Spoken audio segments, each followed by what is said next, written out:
perspectives from across the world on how they have been able to tackle this complex ecosystem and address the needs that are driven by by the people on the ground. So unfortunately, because of some prior engagements, the session chair, Shri Manish Singh, is not able to join us today. But we have a number of our distinguished guests and experts who have joined us virtually and also with us here in person. So I'll take a moment to introduce our panelists. We have Mr. Arhit Tangasawad, who is a senior architect with the Community Organization for Development Institute, who's joining us virtually and has extensive experience in the areas of low-income, urban and rural community organizations in the planning and design and development and management of housing for better quality of life, society, environment, and resources. So he joins us from Bangkok, Thailand. We have Ms. Lajna Manandar. She's the Executive Director of Lumanti and also the coordinator with Asian Coalition for Housing Rights. She has an MPhil degree in architecture economics and has an experience spanning 28 years in the areas of housing, water, sanitation, governance, and economic empowerment.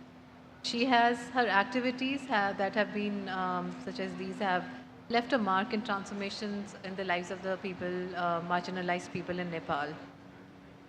We also have Ms. Sri Sovjan. She is the Senior Program Administrator and Strategist at Waru Commission, and she is also the co-chair of the World Urban Campaign.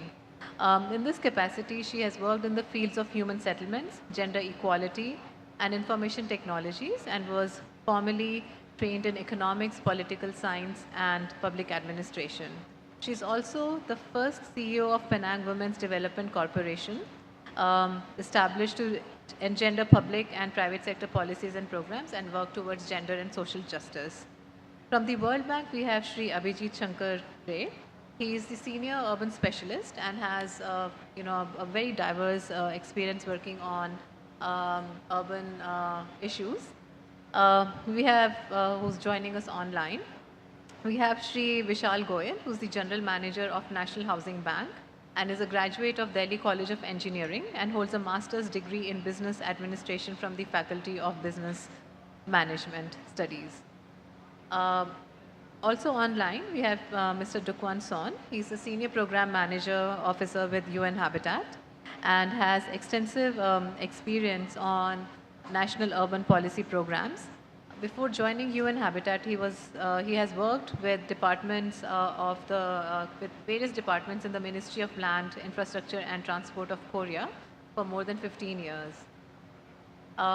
So with that, I would like to invite Vishal to please join me on the panel, on the stage here.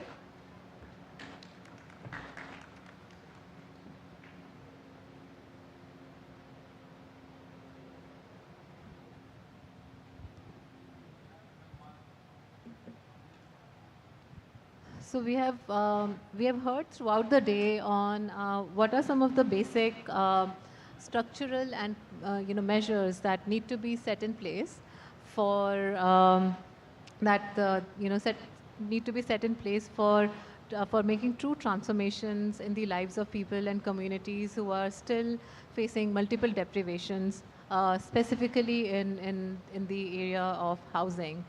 We've also heard about reinforcing the message of housing as a key ingredient for social and economic upliftment of people and housing as a human right. The urgency and that's ahead of us is that looking at the scale and the magnitude of affordable housing challenge that India presents, what are some of the lessons that can be learned from across the globe where cities and countries have been successful in scaling up or having programs at scale that have created true transformations in the lives of the poor. And so I would like to bring in Ms. Sri Sovjan. if she can reflect upon what are those,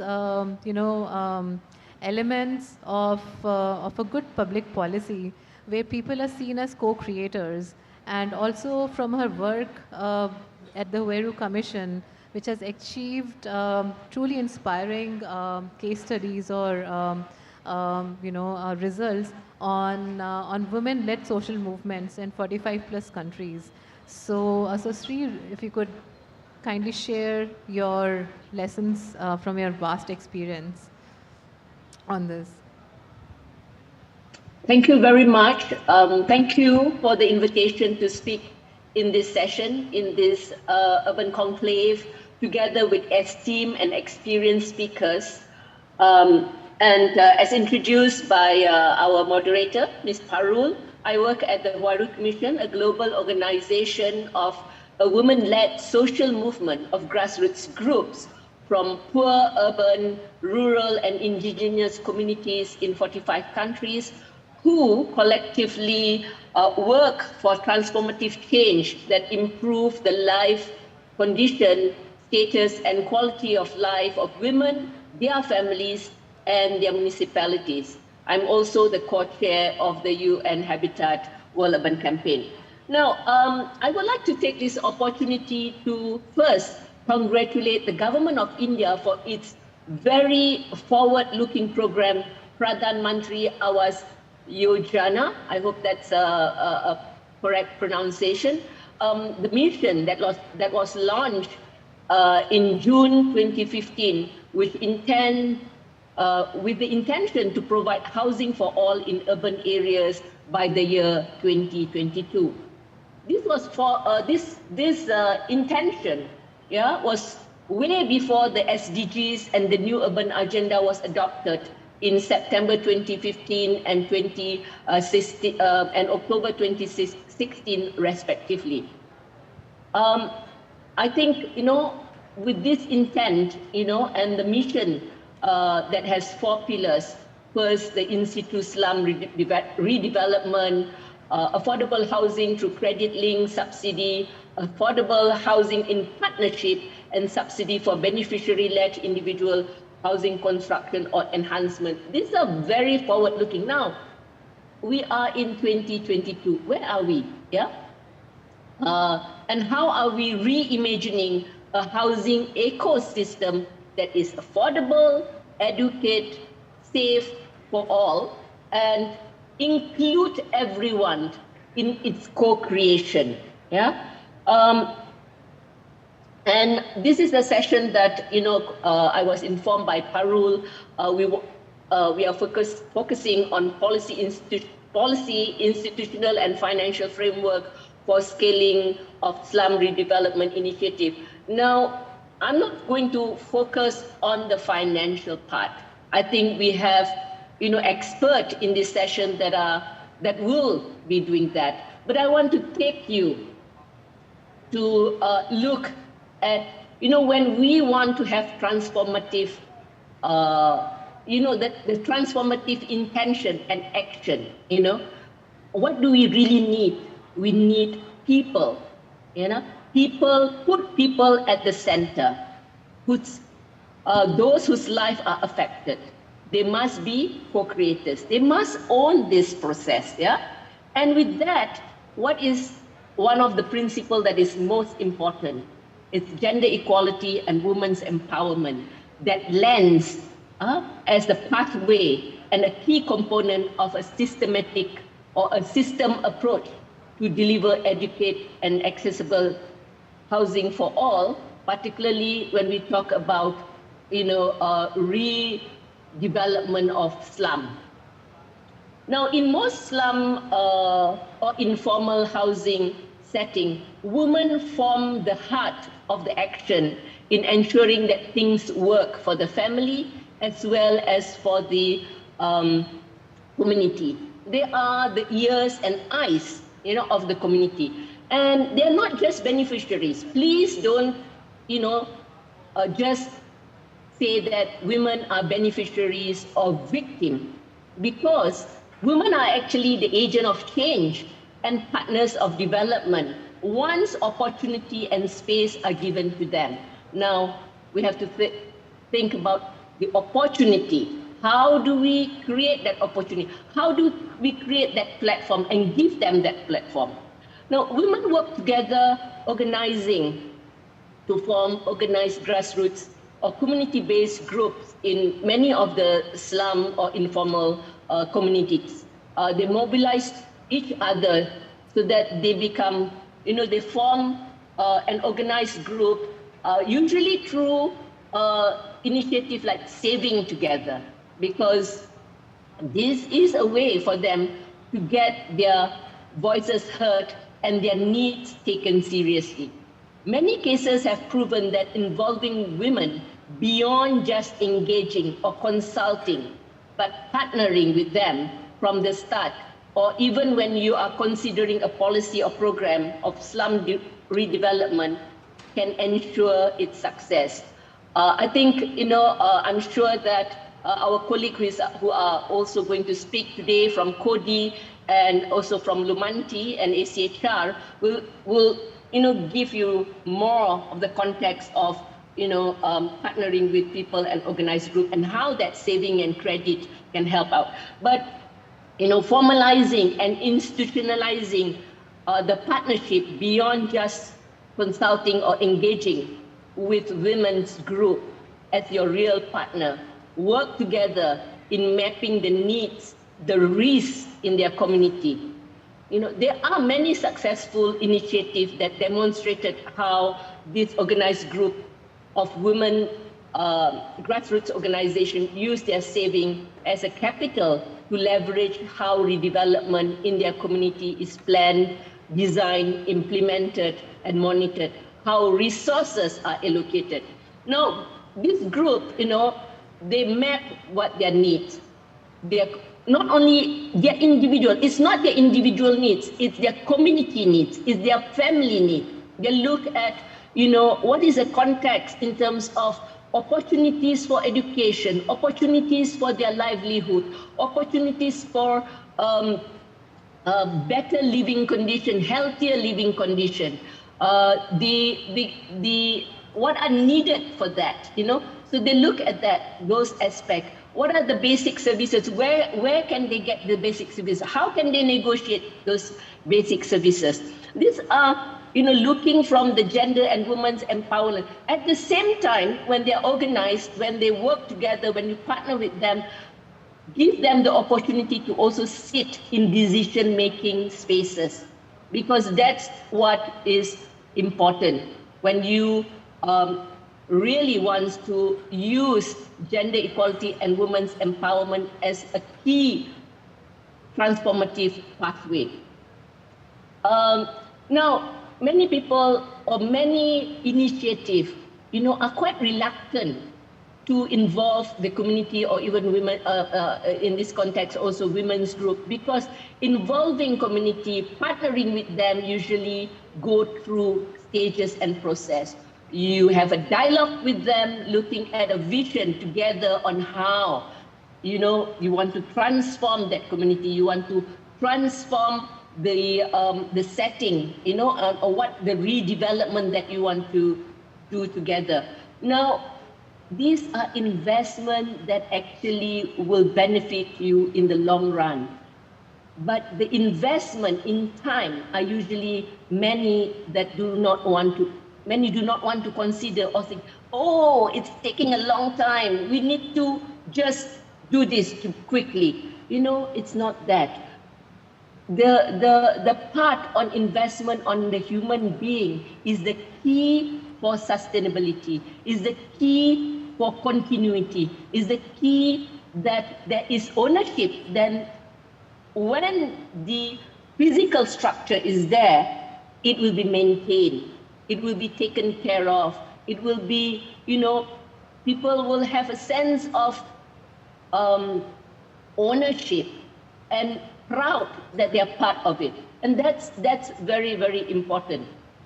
And issues of, how they can work together to improve and invest from their own saving to also leverage those development. I think that's a key part also that is important in this when we look at the ecosystem of changing the mindset, of changing what we want to do, the intention. Give me this opportunity to also share with you that earlier this week in Pretoria, South Africa, there was a launch of a global action plan partnership for transforming slum for the accelerated implementation of the new urban agenda and the achievement of the sustainable development goals towards cities for all. Now, any slum redevelopment initiative must be transformative. It's not just, oh, we want to do it, you know, just make sure that everything is arranged together nicely, you know. It's not for the visual, yeah, but it's for the essence is to make the livelihood of people, the quality of life better. And so for any transformative intent that wants and aim to end marginalization of people from all aspects, that is economic, social, and places, then enabling spatial integration and a better standard of living for all must ensure safer and healthy environment. Now, the key principle that was discussed at that launch include overall integration. Now, what does overall integration look like from a gender perspective, from a woman empowerment perspective?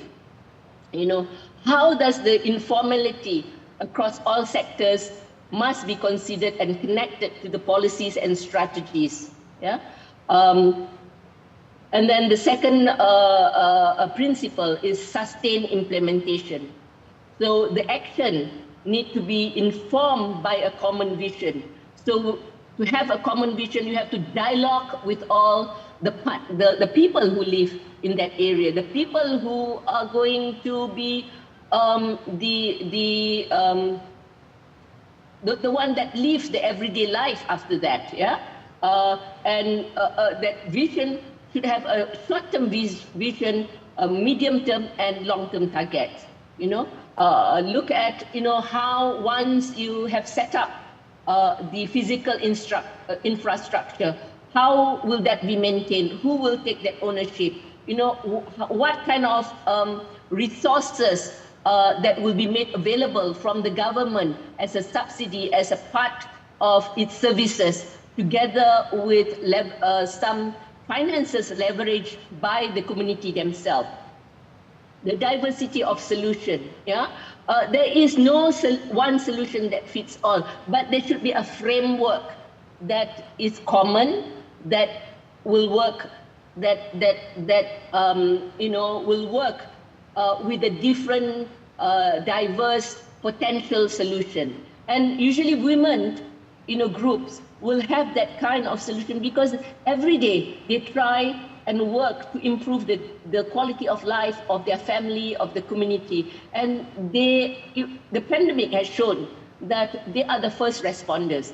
So with everyday life, they come up with solutions, and the organized group usually will work together for this. When they don't have money for children to go to school, there are saving groups, you know, they can borrow from the saving group to make sure that the children go to school, to improve their houses when there was damage from a disaster, for example. This has been, you know, proven by groups in the Philippines. I mean, I'm talking about, you know, in India themselves with the Mahila Milan, the SDI Slum Dwellers International, the group, their members, and also members from Huairou Commission and many others that are not part of a global group but a national network.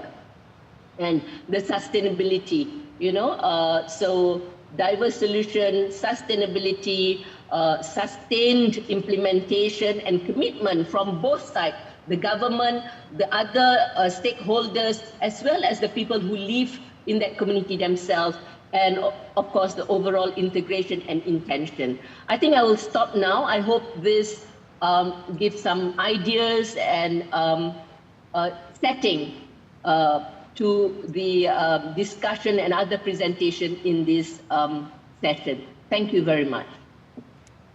Thank you, Sri, for really highlighting some of the important areas around community engagement and the challenges in slums. I think we have heard in the previous panels as well that we are looking at feminization of poverty, in some respects, and we look at a very micro, unless we take this the gender perspectives in mind very clearly.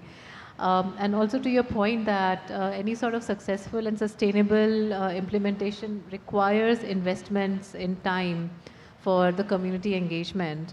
So I would, to continue that thought, I would like to bring in Ms. Lajna. She has, Lajna, you have worked a lot with the local communities in mobilizing them in several countries, especially in the global south. So what has been, in your experience, what are those common building blocks across these different communities? And also to get them ready for some of these challenges that we are now facing, especially on climate and climate resilience, and what does that mean for the urban poor? How can we get this very important stakeholder group ready and organized to be able to formally tap into these policy, financial, institutional, instruments that are made available to them? Thank you very much, Arul. Can you hear me? Yes, we can, yes. Okay, thank you. Thank you very much for having me here with all of you today. I'm representing ACHR, Asian Coalition for Housing Rights, a network of the organizations from Asian countries. Right? Let me just briefly share you what ACHR is. It was started in 1988 to address the first eviction issues faced by the slum communities in Asia then. Since then, it's been more than 3 decades now. ACHR has come a long way and passed the different important phases on working with the communities and the governments to find alternatives and solutions to the problems that poor people are facing, to find the secure, cleaner, safe, and affordable housing, to improving the neighborhood, improving basic facilities, and many more. The most important aspect is to strengthen the role of the communities, as Sri also has really emphasized on the role of women and the role of communities. So I'll be just like, re-emphasizing the same concept that Sri also has mentioned. The role of the communities in the change process to make all these development efforts a truly community-led process. This is what the ACHR has been focusing. The ACHR member countries have been actually practicing in all the Asian countries. Here, actually, I would like to share a few successful innovative strategies, and I hope that, these strategies will actually also cover the questions that you have actually asked, that the ACHR network organizations have adopted and successfully implemented in order to find affordable and sustainable housing, and also, that actually suits to the current climate issues as well for the poor in Asian cities. See, these efforts, these work, the initiatives that the organizations have actually taken in a number of Asian cities has actually brought transformation in the lives of the people. So it has changed the lives of the people significantly. We also need to understand that the context is different in different countries, but the locally grounded solutions will always have a lasting impact. See, the strategies, the key strategies that the ACHR network members in a number of Asian cities, countries, have taken, so one among the very the strategy is the city-wide surveys and participatory planning. So that's very important. This has actually led to the success. This has actually led to the success in the implementation of the housing and also improvement of the neighborhood, the communities as well, and also really help to bring the change in the lives of the people.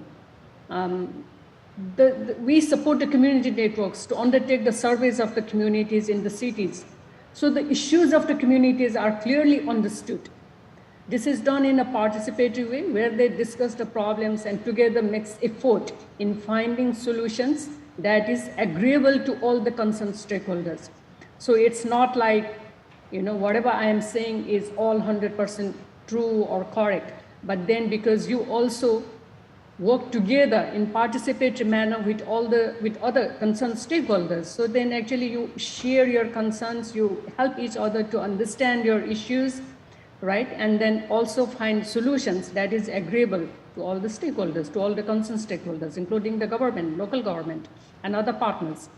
See, for example, in different cities in Thailand, in Janeda in Bangladesh, and in other cities in Bangladesh as well, the community networks have done city-wide surveys of the informal settlements, mapped them out, and used the information gathered to negotiate with the local government for security of tenure and also to develop community infrastructure. So there are many successful examples of this.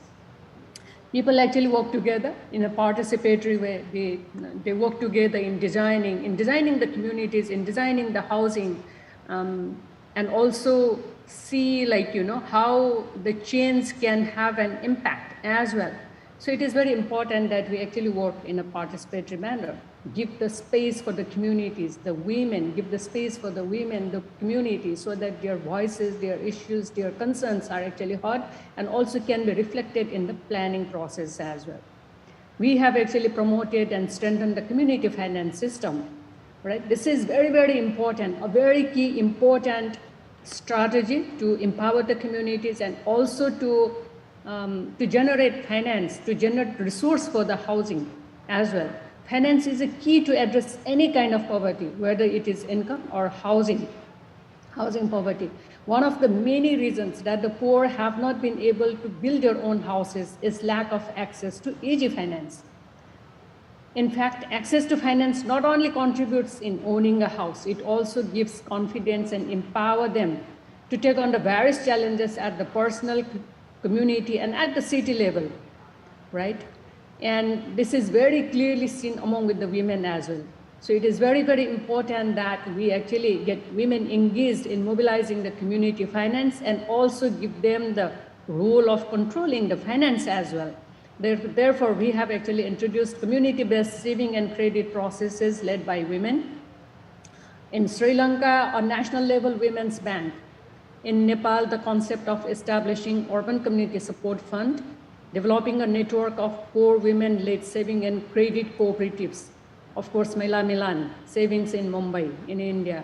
Women's savings in Bangladesh, Indonesia, Myanmar, Thailand, Philippines, and almost all the countries wherever ACHR is engaged, right, and have a role, and other countries. And it has contributed in making the dream of safe and secured housing possible for the poor communities.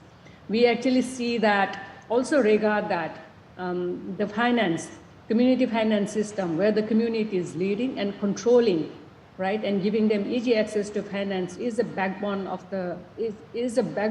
any development project, and especially for housing, because housing cannot be provided free. People have to generate their own resources as well. They need to contribute. They are not the sole beneficiaries, because they are the contributors, they are contributing, right? And we need to support them to contribute effectively as well, and need to support them to strengthen the community-based finance system so they can actually equally, make their voices heard with pride. And it is also important that, we also provide technical support to the communities. Technical aspect of housing is equally important to ensure the houses built are resistant to disasters such as earthquakes and flooding and other disasters, and the use of climate-friendly building materials wherever possible. And the design of the community itself is actually supported by the community architects. It is very important that people have access to this information and to this knowledge. ACHR has formed a network of community architects known as Community Architects Network, CAN. And the members of CAN are actively engaged with the communities, supporting them to find out the best possible design and construction. Janaida community housing in Janaida and Dhaka in Bangladesh, Kampung improvement projects in different cities in Indonesia, Iloilo community resettlement project in Philippines, Liang Taryar township housing project Yangon are the successful examples. Urban information centers are also established in Nepal and also Bhuj after massive earthquakes, right? And respectively, to provide housing construction related technical and legal information to the communities. The CAN members do connect and share experience to enhance learning from their engagement. So this is a very, very important aspect actually, the establishment of CAN, mobilization of community architects to work with the communities in wherever areas like, we have been engaged and providing them all the technical information. This has actually helped the communities to foresee how their communities or housing look like later on after the construction. And it is important they have, the best knowledge on technical aspect as well. So it is very, very important that, even the houses built are safe, resilient. Collaboration with the local government is another key aspect. It's very, very important to ensure that the housing project does not end as a pilot project. Many times what happens is we do the housing project and it ends as a pilot project and then the scale up is a big question and it's not happening. So collaborating with the local governments help to ensure that Housing the Poor initiative is scaled up at a city level. Right? Therefore, collaboration with the local government need to be emphasized, and we have always worked in collaboration with the local governments. The community-based housing initiatives are always undertaken in partnership with the local governments, as this influence in formulating favorable policies, signing agreements, leverage of resources from the local governments, and contribute in scaling up. Communities develop a close relationship with the local governments that helps them to be in the mainstream development process. So once there is a trust relationship between the communities and the governments, it also helps the communities to come and to be in the mainstream development process, because the government also recognize them, recognize their issues, recognize their contribution, and it becomes, the work becomes easier and contributes in scaling up. So it doesn't actually end up in just doing one pilot project. It actually helps influence the city governments to keep on allocating resource budget for the coming years. They can actually plan beforehand for the next few years and take the work phase by phase, like developing the communities, addressing the slum issues, also ensuring the security of tenure as well in various ways.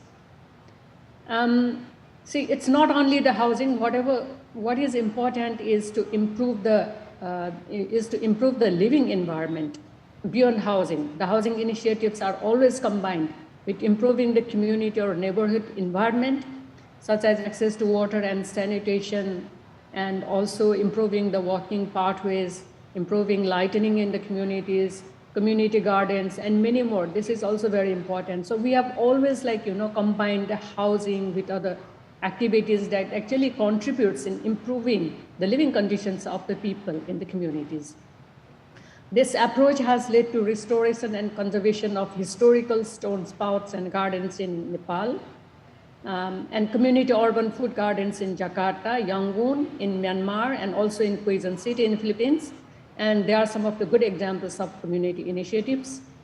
These have also helped the communities to link with the local government and also leverage funds for scaling up these initiatives. So at times what happens is, before you do the housing, you do the small scale upgrading activities in collaboration, in partnership with the governments, and that actually lead to housing process. So not necessarily that, you have to do the housing project first.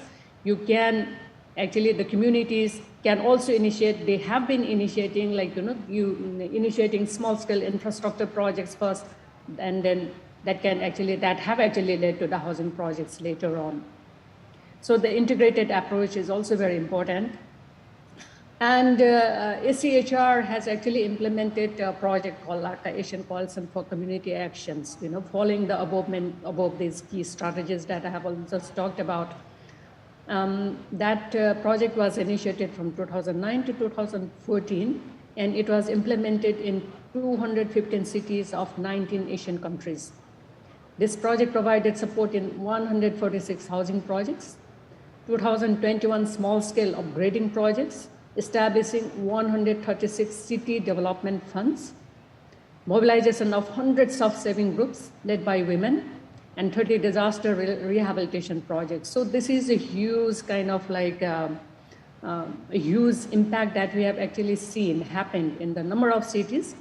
And now, like, after this project also, there are many activities being happening in the number of cities, following the same principle, following this, the collaboration with the government, strengthening community finance system, promoting the participatory approaches, and keeping people, women in the center of the development process. So that is what is happening, and then we are also supporting in the continuation of the same principles to get implemented. Now, so if I can just, sorry to interrupt. I'm almost Rajna. finishing. Yes. This is just my last two line. Action is needed to do today for better future. We need to act today for better future. The housing issues is enormous, and there is no way that neither government nor private sector alone can address this issue. It is important that we bring people and the communities in the center, providing space for all the actors to complement each other. It's very important, and leverage resource from each other with a belief in people's power for housing everyone. So I stop here. Thank you. Yeah, thank you so much, Lajna, for I'm just picking up 2 points that you've mentioned. One on the financial frameworks and the access to financing for the women, and we have Vishal here. I'll bring him into the conversation soon. Another thing that you mentioned was on creating networks, using the networks of communities, community architects, and how by bringing in or capacitating the communities on technical areas also can give them better negotiation power when they approach the local governments. And here I would like to bring in Arthit from the Community Organization Development Institute. So Thailand has a very good success story to tell for when it comes to a national program for slum upgrading, and how they have been able to mobilize these 3 core pillars: policy, institution, financing, capacity building, training, to make this a success through a people-driven approach. So looking forward to learning more about the Ban Mekong slum upgrading approach that Thailand has to share. Okay. Thank you very much. Do you hear me? Yes, we can, yes. Okay, I'll share my slide.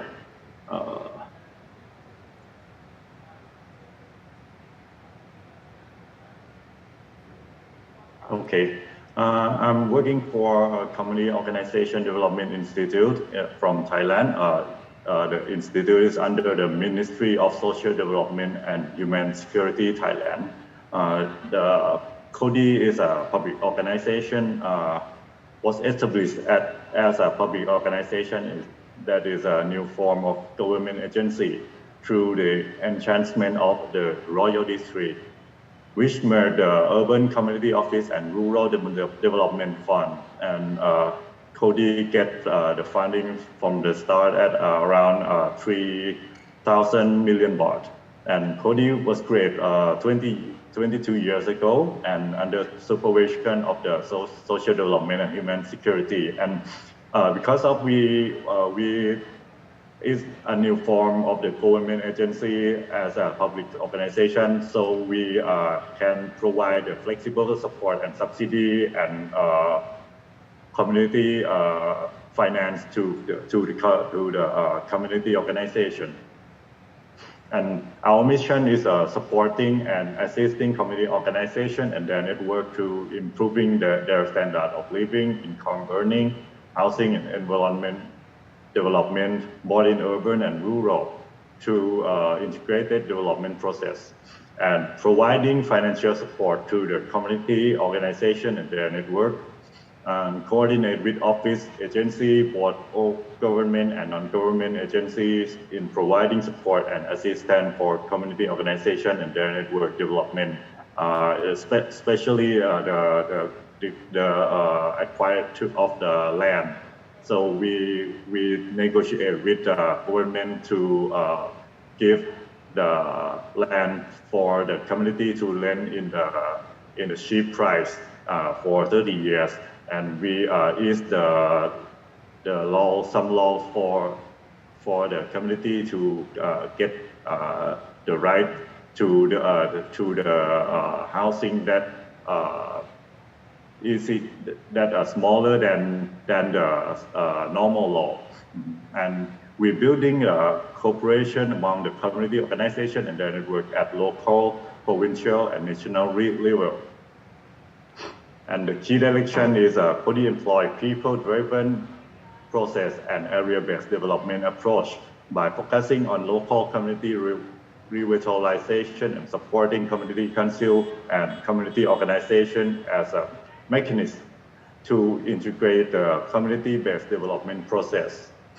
And we have many activity and projects such as Ban Man Khong Collective Housing Program, Bangkok Canal Housing Project, land and housing issue in rural areas, community welfare, community master plan, developmental credit facility, and community organization council. And moreover, we have rural Ban Po Piang is appropriate house for rural poorest, and temporary shelter, homeless center, and quality of life project. And all of the project and activities, we get people at the core actors, and we put slum community at the center of the process of the development with collective management and networking and collaboration and finance as development tools. And with many support from county policy support, flexible finance, affordable community saving and fund, community participation, collaborating, networking, management, horizontal support, and technical support. Everything is county support that the knowledge and the activities that the community will learning from by doing everything by themselves, such as a community survey, community mapping, so they can collect every member in the community and can design for everyone in the community and they will leave no one behind. And participatory design by people when they get the land, so we have them to do it together, what they need in the new land, what they want as a infrastructure, what quality of life they need to have, what open space they want to have for every people in the community. And we make them designing, planning together so they will, maybe they can create it more created planning, such as like a cluster house, something like that. And the design process of the housing design. So we teach them to know that the scales of housing that are appropriate for their finance and their family members. And we make them try to design their house by themselves with the support of the community architect and engineer. And about the finance, we get them to do the community saving, so we can let them know how to calculate the money for their construction of their communities. And This is a financial framework from Ban Man Khong project. Government subsidy around family per total subsidy per family around 90,000 baht. It's around $3,000 for upgrading infrastructure and for management and for housing improvement and support for the exchange and networking among the community. And second, we give them a housing loan from Kodi revolving fund for 15 to 20 years. And we create a platform with the local authority in the green circle, the citywide survey, joint planning, search for solution together with the municipality, communities, academic, and other development agencies to find every solution for all of the community in the local authority. Yeah, maybe upgrading, on-site reblocking, on-site reconstruction, land sharing, relocation. So this is the citywide upgrading in Yanawar district, Bangkok. It's an example that we do the community survey together and we planning the development of affordable housing together with the local authority. And this is the Bofrang community program that we get the community get the land from the private big private company in Thailand, and the company give the land to the government, and right now the community lend the land from the government for 30 years and building and construction the community together with the big company that subsidy and the big company subsidy for the construction cost. And right now the construction is finished and people are moving in and have a deal together that to have living okay. And this is the Lateral Canal housing development project in Bangkok. There's also around 7,000 households, and we managed to make the development plan with 5 districts in Bangkok. And right now, the construction by the community are about 70%. And this is the before and after construction. So every community can design their housing by themselves, so it's different in every community. And this rural Ban Man Khong is in the southern part of Thailand, in the area of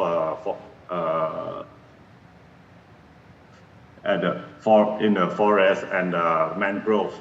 And this project we make a deal with the Department of Mangrove to give the permission to the community to live in for 30 years at least, and we give the loan for the housing and subsidy for the infrastructure. And in the COVID situation, we take care of the community in many aspects.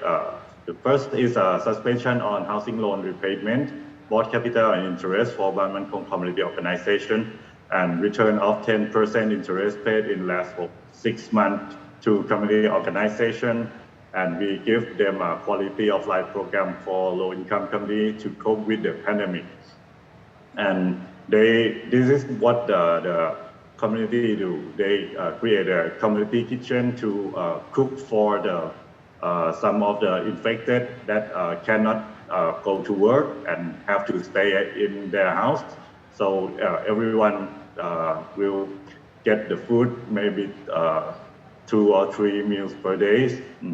And everyone in the community helping together to take care of everyone. And in some community that have more space, they creating the farm and for the food to sharing with other community that didn't have the area. And we educate them about the health and how to live with the COVID situation with the Department of Health, so they can taking care of their health in COVID situation. And also the community cleaning, we support some budget for them to taking care of the community. And some of community that have building, so they build the community isolation center and taking care of everyone, and maybe taking care of the other community nearby. Okay, this is all that Cody do for the collective housing and to make the better community by supporting them. Thank you. No, thank you so much for that. I think it's a very inspiring project to see the impact of comprehensive and integrated national level programs that have also found a way to formalize community participation in the design of policy, institutional frameworks, as well as financing, and especially of the communities that are considered marginalized, and the opportunities this partnership can create in creating these successful transformations on ground. Also, your examples that you have shared on how the government was able to respond to the COVID crisis and some of the pertinent challenges of that time around food security, around livelihood opportunities were also mitigated by some of these, structural aspects that were created under the program. I would like to bring in Mr. Vishal Goyal. So Vishal, we have heard from all the panelists thus far on how to enable access to finance, be it to women, be it through this model of community financing or cooperations. NHP, of course, has been one of the key partners in the implementation of PMAY. So what are the learnings from there, and where do you see the space going forward once the subsidies from government are scaled back? Thank you, ma'am. So I think before I give my point of view and perspective, one thing which comes very clearly out of my previous speakers is that housing is important.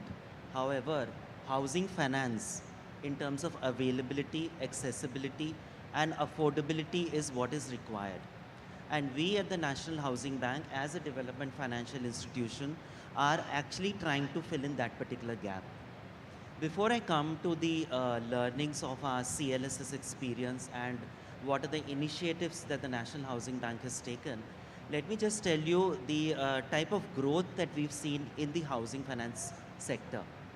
In fact, the contribution of housing finance to the GDP, which was only around 7.2% in 2009-10, has actually now crossed around 10.5% as on 2022. And also the individual housing loan outstanding of major housing finance companies and banks, which was around 10 lakh crores as of 31st March 2015, that is before the Pradhan Mantri Awas Yojana started, has actually now touched around 25 lakh crore. So you see the type of growth and momentum which is happening in the individual housing loan segment. And if during 2020, 2021, the disbursements by the housing finance companies and banks was around 5 lakh crores, which was increased to around 6.75 lakh crore, sorry, 6.75 lakh crore during 2021-22. And if I tell you what the figures are in the first 5 months of the present year, it is already crossed 3 lakh crore. So we see a huge amount of momentum which is actually coming into this individual housing loan segment, notwithstanding the pandemic over the last 2 years. Another aspect that the real estate, particularly the residential housing market has seen, which we track through our NHB Residex, which is the property price index. What we've observed that though it was quite stagnant in the last 2 years, however, during the last 3 quarters, since January of 2022, there has been a gradual increase in the housing index, and particularly in the tier 2 and tier 3 cities. So this is a very interesting aspect where we see that the demand for housing, particularly after the COVID and from this work from home or work from anywhere situation arising, we see that the demand is increasing in the tier 2 and tier 3 cities, and across all the 50 cities that NHB tracks under the NHB Residex, we see that the June 22 quarter has actually seen good amount of growth in these particular centers.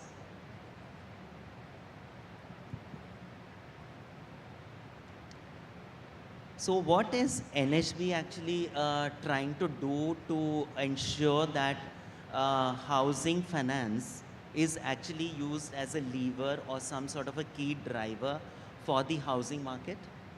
We have, as you know, we have 3 broad functions. One is financing, second is supervision of the housing finance companies, and third is our developmental role. So we've tried to combine all these 3 roles in terms of our developmental agenda to see that we focus on affordable housing. In fact, the refinance that we have given over the last 2.5 to 3 years has been to the tune of around 85,000 crores, which actually ensured that there is enough liquidity in the housing finance sector. And we could do this not only through our own resources, but also through the special line of credits that we got from the Reserve Bank of India. And we didn't just pass on this 85,000 crores to the larger HFCs. We've actually made around 40 new clients over the last 2.5 years. And these new clients include the new housing finance companies, the smaller housing finance companies, which are actually working in niche segments and in niche geographies.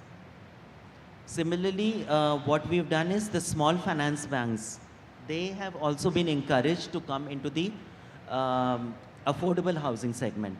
So we've actually increased our number of clients, which was usually around 60. We've actually crossed around 90 clients.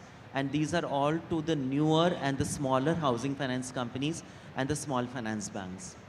Another is the regional rural banks. These are the actually who are actually reaching out to these segments that we would like to address to.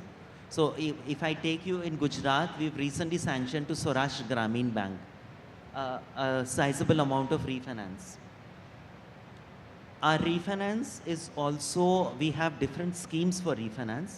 One is a regular refinance, but in order to encourage the affordable housing segment, we have concessional lending.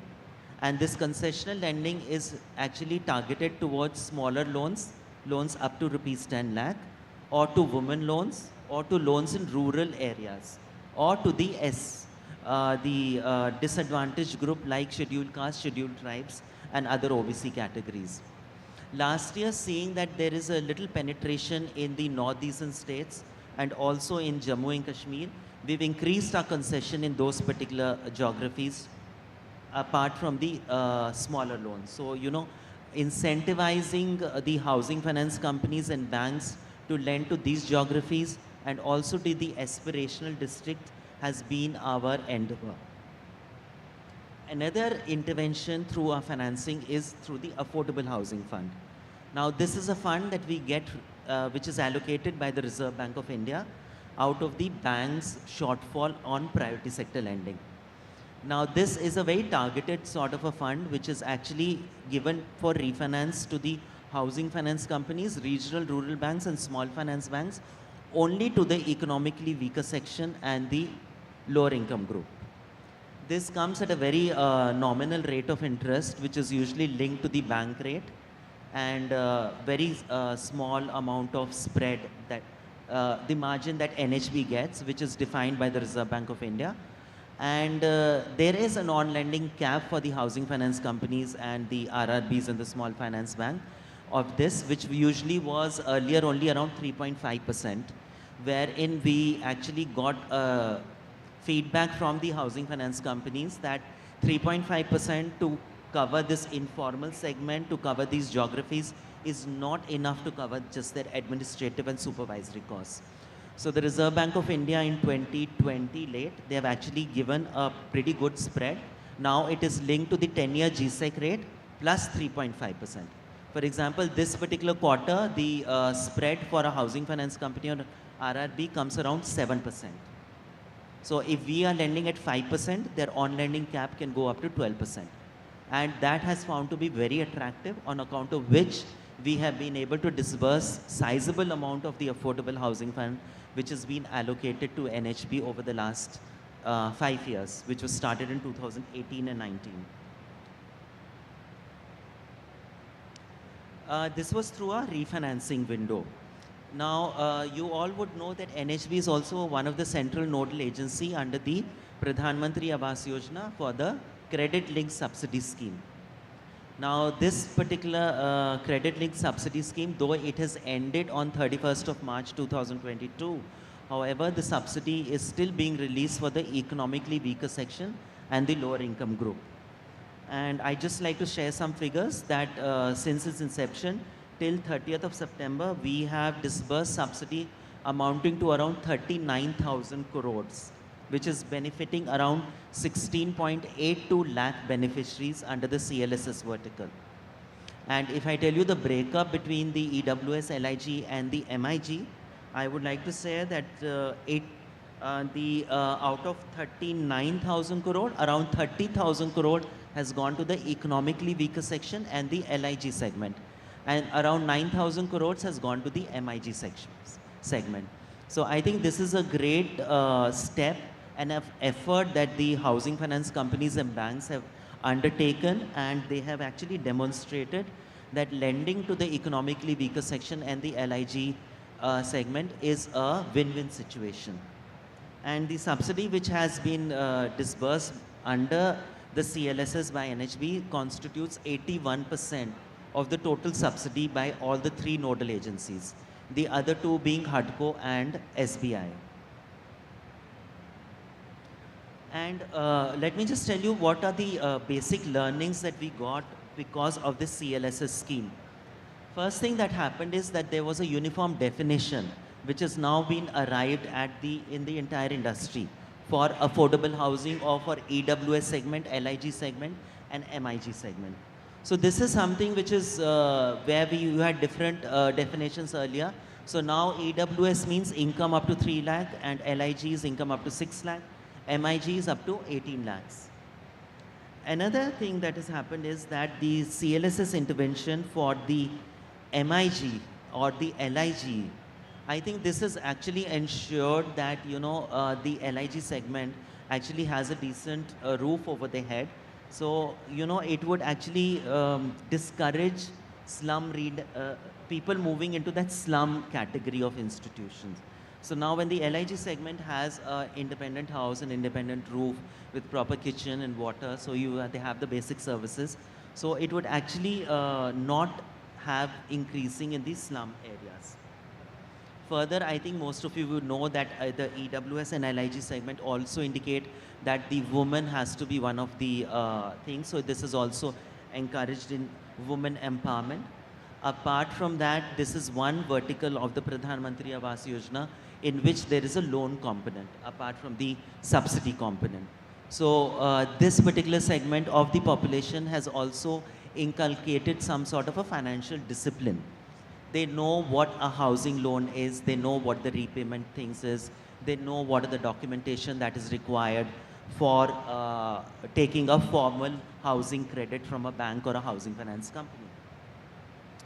Another learning that we did was that, wherever under the beneficiary-led construction vertical of the Pradhan Mantri Awas Yojana, wherever there was a gap in terms of they were not able to complete the house under the grant which was given by them. So we actually have got a lot of housing finance companies to give top-up loans for those particular beneficiaries who have availed the grant under the beneficiary-led construction. And another aspect which actually because of our refinance for affordable housing fund and also the CLSS is that a lot of housing finance companies have come up which are actually only targeting this particular segment. I think these are affordable housing companies which are there in all the states, and they are gradually increasing their footprints across the country apart from the larger housing finance companies which are going on.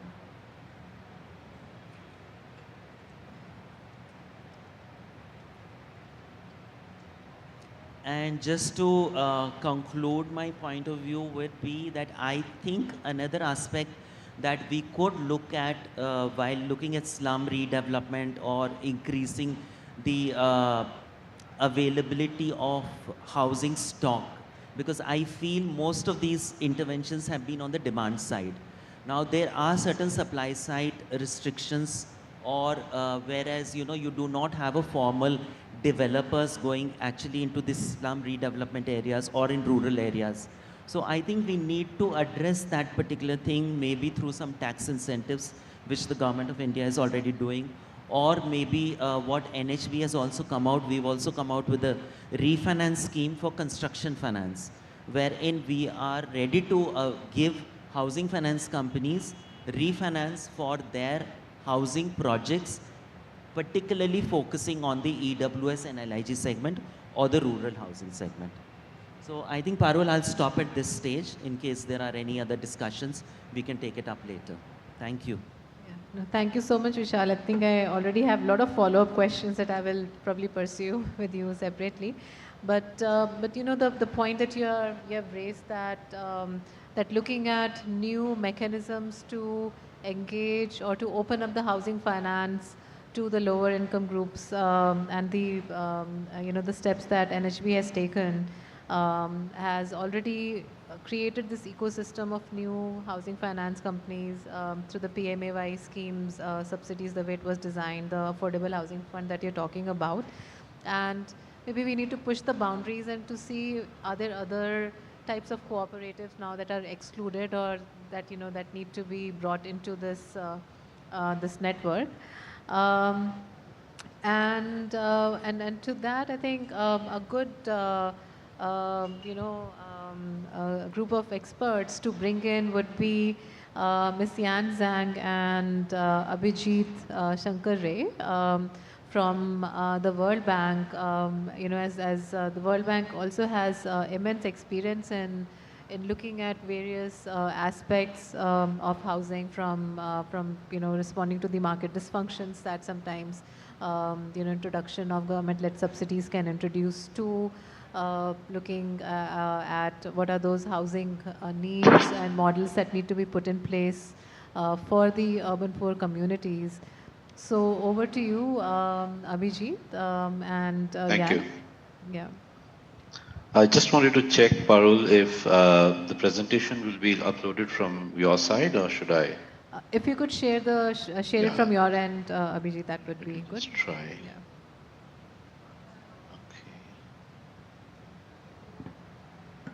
Can you confirm that you're able to see it and it's Yes. moving? Yes, we can see it. All right. So first of all, thank you to the Ministry and to UN Habitat for having us over for this discussion. It's been a very, very interesting, enriching discussion. The theme itself is very interesting: policy, institutional, and financial frameworks. One would think that all three of them are almost impossible to cover in one session, but I think we're getting the gist of it. From my co-panelist, I've heard some very interesting thoughts. I think they're very, very relevant. And I'll talk a bit more about it from the perspective that we have of working in Tamil Nadu.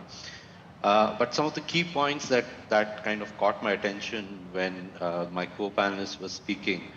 So the housing ecosystem, locally grounded solutions, negotiations with city government and landowners, integrated approach, scaling of housing proportionate to household size and finance, which I think is super important, and I'll come to that.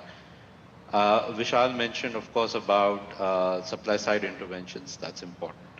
And most critically, no one solution fits all. So in a sense, I'm going to talk to these 4 points over the next 8 or 10 minutes. So the way I look at it is if the government has to come in and provide and intervene in terms of developing a policy approach which has to work in terms of slum development or slum redevelopment, then it cannot do so in isolation of looking only at the slums. It needs to step back and it needs to look at the whole housing ecosystem. The simple fact that everybody agrees that it needs to be inclusive, mainstream, city level, simply means that we need to look at this as a city or a state exercise rather than, very specific to what can be done in a few slums here or there. What is challenging in India is every state has its own unique housing ecosystem. And the fact that the 4 pillars of PMAY have worked very differently in different states just tells you, how different things are. I think the need of the hour is we need to look at data-driven housing assessments. We've been having these discussions for 10, 15 years, but now we are in a position where we have a lot of data which can be generated easily, and that can be used towards doing the assessments that's important for policy setting. And of course, once we have the assessment, which will form the basis for some solution, we need to look at it from the purview of the state urban housing policy. Now, not many states in India have a housing policy, but the ones that they have, I think it's time they look at it afresh. In a sense, when we look at the policy side, I'll not talk about the institutional or the finance side. I think some of my co-panelists have spoken enough. I'll maybe touch on a couple of points here or there. But I think where things would be important to look at is that there cannot be a common solution that will work even at a city level. And the Cody presentation clearly showed that very, very well. We need specific measures for EWS and for slum development. Let's not confuse the two. There are different target groups with different needs and different demands. And yes, there is an overlap. In some cities, the overlaps are pretty substantial. In some, they are not so. There's the ownership versus rental. Tenure is the most important. I know there were previous sessions which spoke about the tenure reforms that some states are doing, like Odisha. But tenure is critical because what policy or what approach the government decides to take or the city decides to take in terms of managing tenure issues will impact even on financing. So I'm sure Vishal will agree that even with CLSS or the other verticals of PMAY, if we look at the credit bureau data which we did, and we only did up to March of this year, so post-March we haven't seen. But that basically shows that there is an upward mobility in terms of access in the EWS. And EWS in India is decile 7. So decile 1 to decile 7 is EWS. So it's a huge spread, right? And while deciles 7, 6, 5, 4 are benefiting, 3, 2, 1 have not done so well. And so one of the main reasons why affordable housing finance companies are struggling with them is because of tenure issues. So tenure is important. Infrastructure is very important. If we want to develop our slums, if we want to look at growth within the city that's inclusive, then infrastructure is critical. And I think it's time that, since now we have a common ministry, so I think it's time that we look at infrastructure and housing on the same page rather than, two different approaches.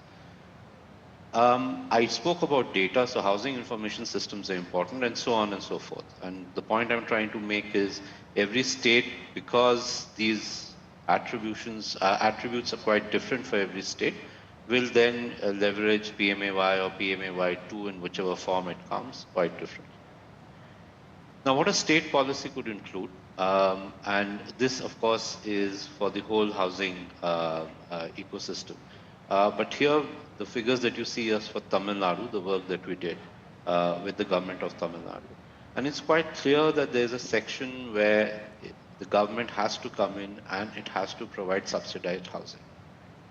But it's also quite clear that there is a section of the upper EWS and LIG who have affordability and to whom the market can cater.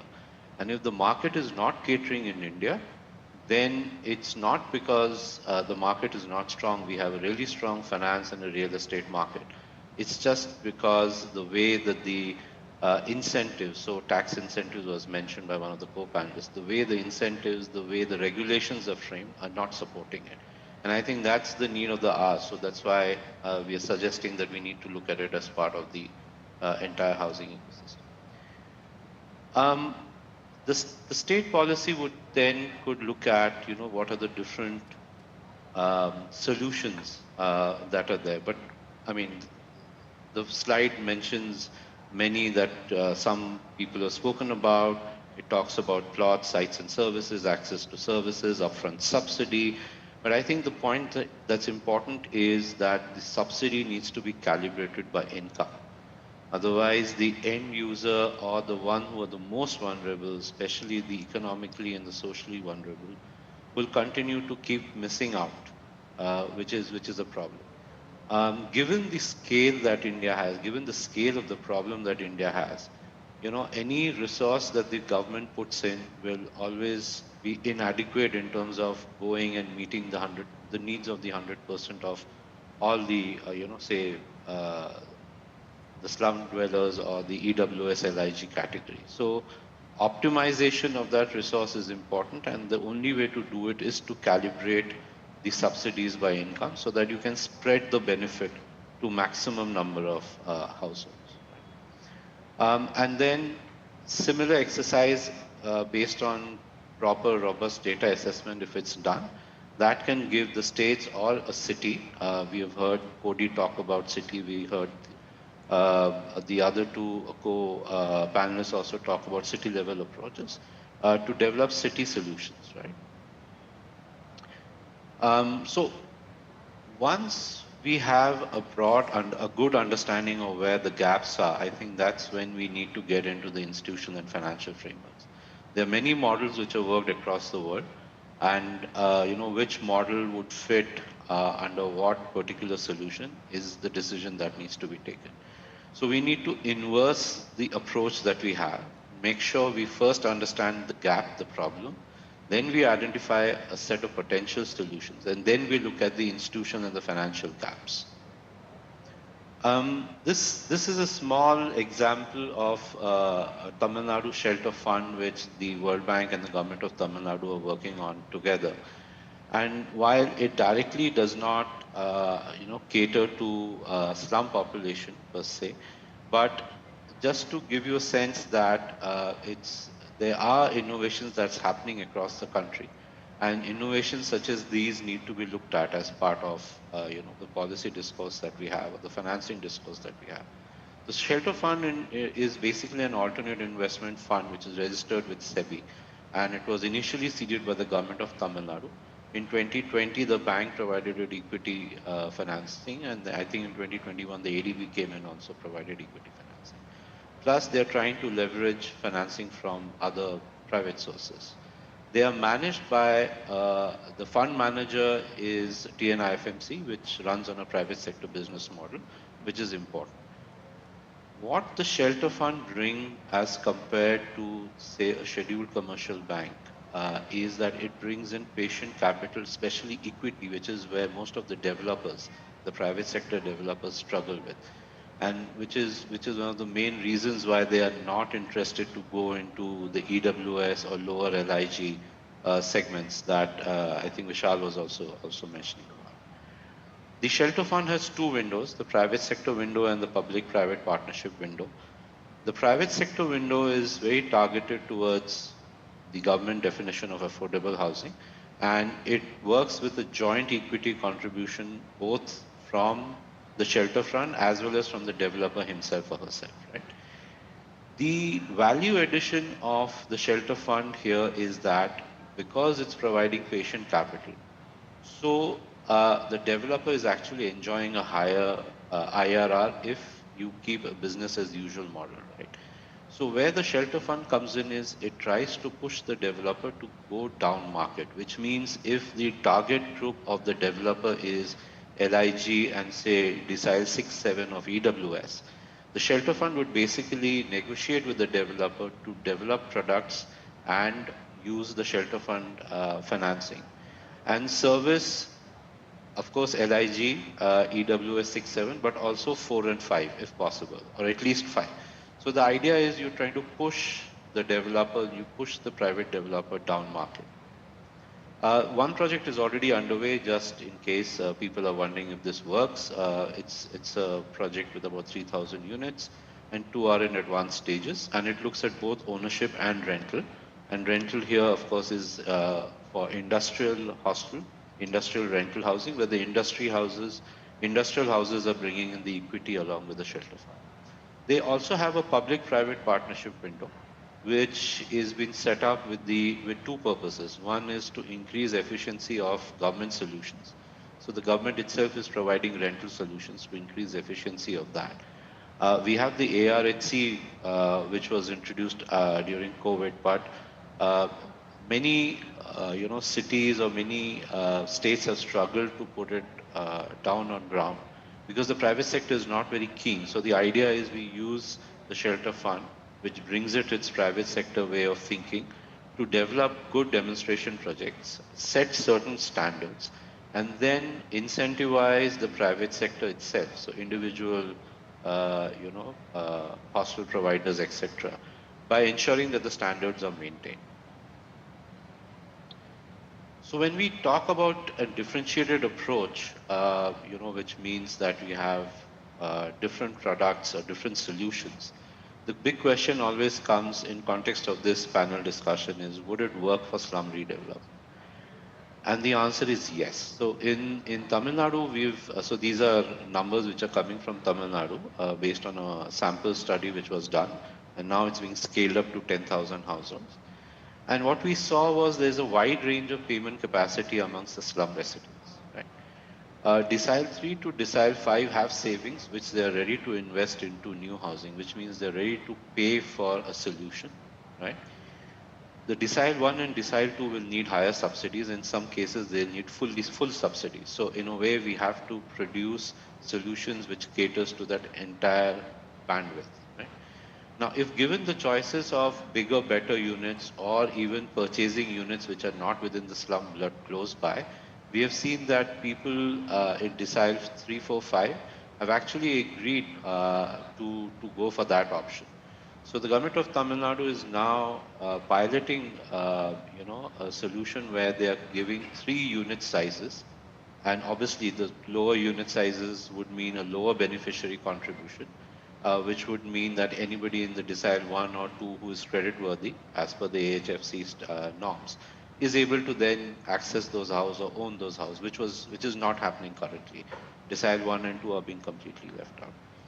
And if given a choice, that is, if there is a portable subsidy solution which is built in, then many are actually ready to leave the slum and move in as on a rent or even an ownership basis to close by places. So in terms of segmenting demand, there are 4 areas that we need to look at in whatever policy approach that we have. By payment capacity, by needs, which is size. Payment capacity is, of course, who can pay and who can't, and how much they can pay. By preference, whether they prefer to stay, whether they prefer to own or they prefer to rent, because there are a number of migrants who don't like to own, and an ownership solution would never be attractive to them. Even going and talking to the community in groups, you will find that there is a certain section which would not want to come in or want to disrupt the proceedings just because they're not interested in the end solution. So there needs to be a bandwidth of solution. And then, of course, access to credit. This, I think, some of my co-panelists spoke about. There's a need to diversify supply. Different locations would need different solutions. And even the possibility of looking at cash subsidies. This is not a possibility in the near future in India, but maybe in the medium to long term. These are just slides. I'm not going to speak to them, but basically, on the y-axis we have the deciles. As you can see, EWS is decile 7, LIG is decile 9. And then what we see is, if we put on x-axis the household size, the ability to pay for any solution that we propose differs, right? So the bigger the household size, lower the decile value. They struggle to, pay for a solution which we think would work for the whole slum. If we look at EWS as a single group and LIG as a single group. Similarly, if we look at an ownership model, we can see even more number of households will struggle to pay. The previous slide was, of course, on the rental model. So the purpose of showing these two slides was just to kind of indicate that at the city level, there is definitely a possibility to look at a differentiated approach. I think that's the need of the hour. The solutions need to be worked out in consultations with the key stakeholders, and of course, based on the solutions, based on the gaps identified, the potential solutions identified, the institutional mechanisms, the regulatory mechanisms, and the financial mechanisms need to be worked out. Thank you so much.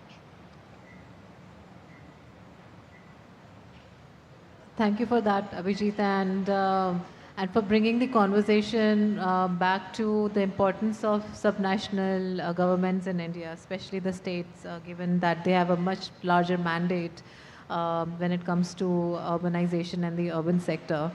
Also for raising the point that we need to further study the urban poor, the EWS LIG category in its various segments, and what what implication does that bear on their capacities to share their own financial resources or not. So very interesting work that the bank is doing with the government of Tamil Nadu. I would like to bring in the last speaker, my colleague Mr. Duk Wan Son. So Duk Son, what would be good is to now get some perspective on, particularly on integrated planning. I think we have heard from Abhijit as well as other speakers as well, that we cannot look at housing in isolation, that it needs to be part of an integrated ecosystem. And what does that mean when it comes to the policy, institutional and financial levers?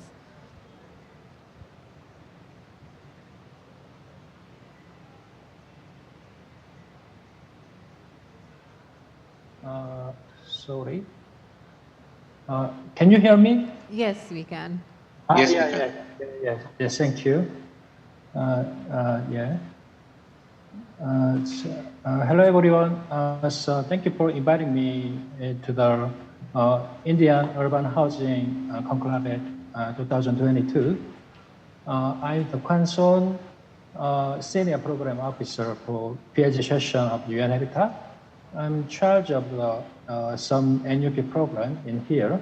So today, I'm going to use my PPT for my panel discussion. Son, could you share the presentation from your end? If not, we will try to project it from here. Yes, so I'm try to the.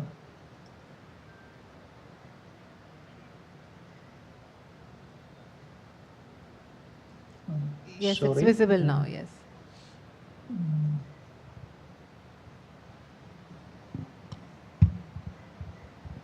Sorry, so just wait.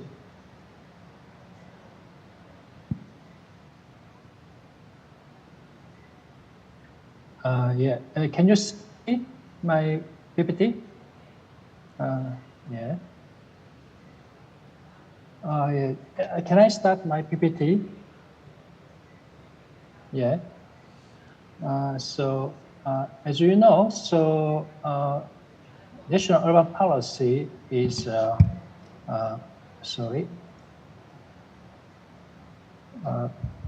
coherent set of a decision-driven delivery government-led process of coordinating and rallying various actors for common vision and goals that will promote more transformative, productive, and inclusive and resilient urban development for the long term. So NUP was adopted as for SDG 11, make cities and human settlements inclusive, safe, resilient, and sustainable. And target 11 is adequate, safe, and affordable housing and basic services. And for the indicator is the proportion of the urban population living in slum, informal settlements, or inadequate housing. And this is key pillars of NUP on housing. For participation, policymakers should not be single decision makers in determining how certain urban housing policies are prioritized. Especially community participation is very important. For capacity development, so if the provided learning and technical skills, citizens can produce sustainable solutions for their own communities. And acupuncture projects, urban policies for housing should be translated into actionable development solutions by pilot or an demonstration project. And relating with the housing, NUPs consist of the 5 phases: feasibility, diagnosis, formulation, implementation, and monitoring and evaluation. Feasibility is to determine the viability to NUP while providing the framework and direction for its development and implementation, establish an understanding of the country's local political economy of urbanization, and create a pathway for extensive housing stakeholder mapping. The next diagnosis is assess the urban and housing context and clarify the opportunities and challenges in implementing NUP and meeting its policy goals. And formulation is that the policy's vision, objectives, principles, and options, strategies, and actions to be taken are defined between housing challenges and opportunities of the policy problem and attainment of the housing at the center of the urban policy goal. And implementation means policy plan is action to deliver affordable housing for all. For success NUP on housing, the efficient and effective implementation of the key priority actions and activities defined in the housing implementation strategies. And lastly, monitoring and evaluation. We can assess the housing outcomes of the NUP. And this is the diagram, then how NUP works, the illustrated. And I'll let you introduce some case study for understanding for NUP on housing. Firstly, Carib Homes are delivering affordable housing in Kenya. In early research stage, a detailed market research and analysis, developing overall concept and finalization business plan were done. And the startup period, Carib Home team identified and purchased land and prepared the master plan and raised the equity financing. And in bailout period, they completed the page 1 and page 2 with 572 units of the houses construction. Overall, Carib Homes was successful in raising necessary equity finance due to the strength of their business plan and the team's own network from previous project.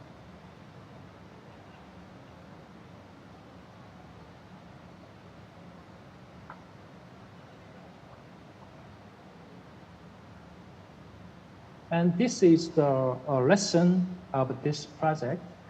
The time is needed to complete the project was length, so some sourcing well located and subsidy land is critical. So, and also transportation links are vital. And so construction cost and professional fees are high, so reduction is the time consuming and so forth. And this is the second case study, is the affordable and climate resilience building in Casa Real in Beria in Mozambique.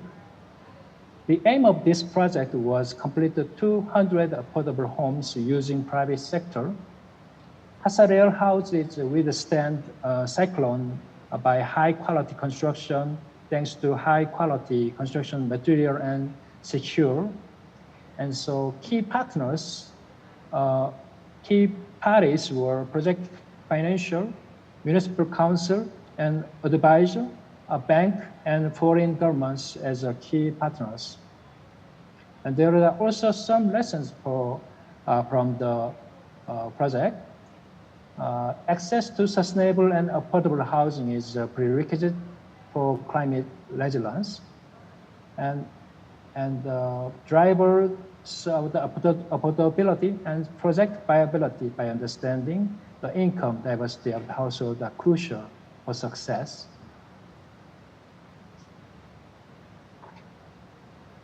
And case study 3 is mainstreaming housing in Lebanon NUP. From 2017, UN Habitat initiated NUP in Lebanon for housing and transport path for socially, spatially, environmentally, and financially sustainable urbanization. There are 3 housing policy priorities. First is the regulation and organization of land and real estate market. Second is the diversification of the channel of the housing finance and delivery. The second is the regeneration of the existing low quality housing stock in the formal and informal market. In diagnosis and formulation page, from establishment of the council housing to housing step, step 5, the submission to the housing draft law to Parliament was suggested. And the implementation page, the integration of new housing policy into the government's planning and budgeting, and the demonstration and housing program and pilot intervention were suggested. There are also is the mainstreaming housing in Lebanon's NUP. So there are about 20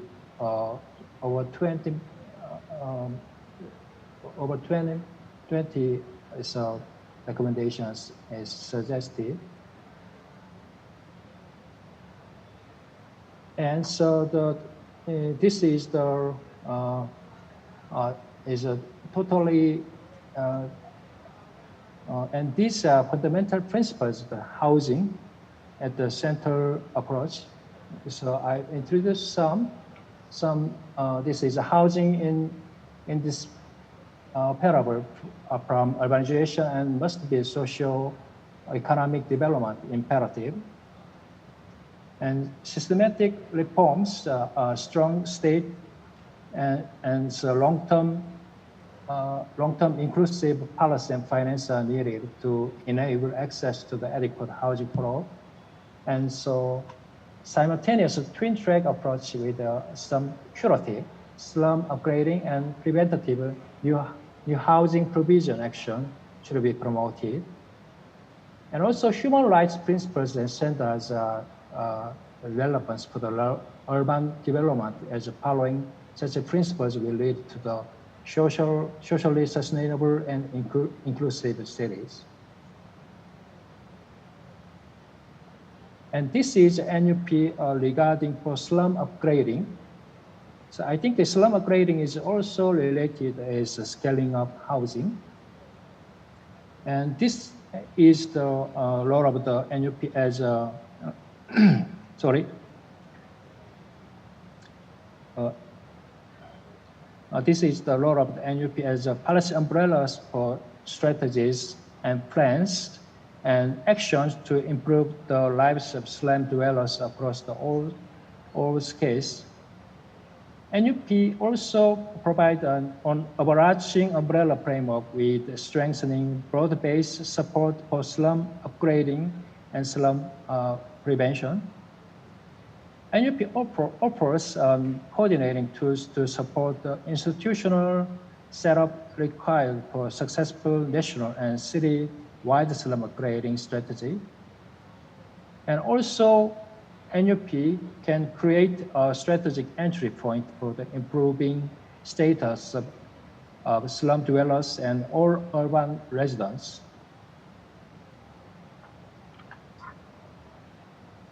And this is key parameters of the participatory city-wide slum upgrading. By using participatory slum upgrading, so we can approach the sustainable slum upgrading, which improve the lives of slum dwellers. Yes, it's the end of my short presentation. I think so. I think for systematic approach of India's scaling up housing, NUP framework can be helpful. Then at the same time, it is needed to the modified by India's housing circumstances and socio-economic conditions. As for the saying that evil is in the detail, I think the detailed preparation and works are very important for the success of the India.